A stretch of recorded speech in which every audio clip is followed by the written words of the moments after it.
Today, we're talking about another common myth that's all over the internet, and that's tinfoil, mice and rats don't mix. A lot of people claim that they're afraid of tinfoil and it's the best way to get rid of rats and mice, but we're gonna jump in and show you a bunch of the caveats of why that's not quite true.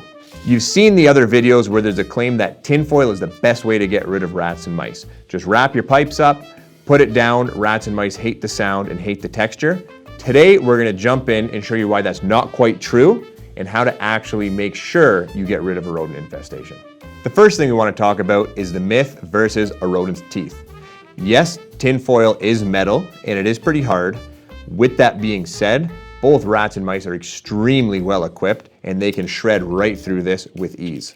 They can rip and tear right through. So although it can look like it's blocking something up, they have no trouble getting through and it's just a minor inconvenience. Some people will claim that there's a galvanic reaction that the mice and rats don't like, and this may be true, but if there's food or something on the other side, that will be nothing to stop them. They'll go through that to get at any sort of food, warmth, or nesting material. If you find our debunking videos helpful, subscribe to Pest Protection Plus for more myth debunking videos of common hacks you see online. The next claim that you hear with tinfoil is that if you rip a piece off, when the mice and rats walk over it, it makes a loud noise and they don't like that. This is true. Mice and rats like to travel in silence because they don't want to draw any attention to a predator to come and get them.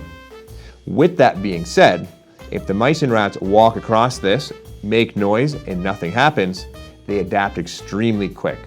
They'll soon learn that this is just a minor inconvenience, but nothing bad is happening, and they'll go over it like it's a highway.